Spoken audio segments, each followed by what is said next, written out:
Vam rebre l'avís de l'alcalde de la Granja d'Escarp de que s'havia produït la caiguda d'un dels blocs que formaven part de les pintures rupestres del barranc de Sant Jaume. El bloc de roques on estaven situades les pintures s'havien desprès de la roca mare i havien caigut.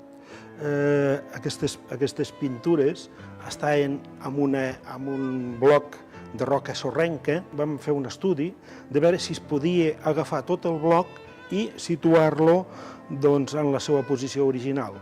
Vam arribar a la conclusió de que no es podia fer, que era inviable, primer pel pes i després perquè era molt difícil tornar-lo a situar al nivell que estava, perquè els nivells de margues, de carbons que hi havia a sobre, havien caigut, o sigui, s'havien fracturat. Vam decidir traslladar-les i guardar-les aquí al Museu de Lleida Comarcal i Diocesà.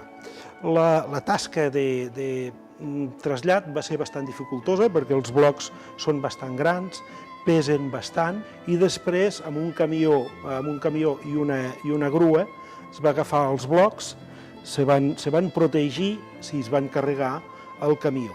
I llavors amb el camió es van traslladar a Lleida i es van entrar aquí al museu on se conserven en l'actualitat.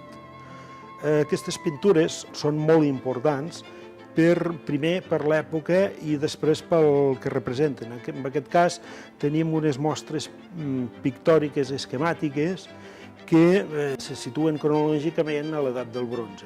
De moment se quedaran guardades aquí al magatzem fins que puguin reintegrar l'exposició o se'ls pugui donar algun altre destí.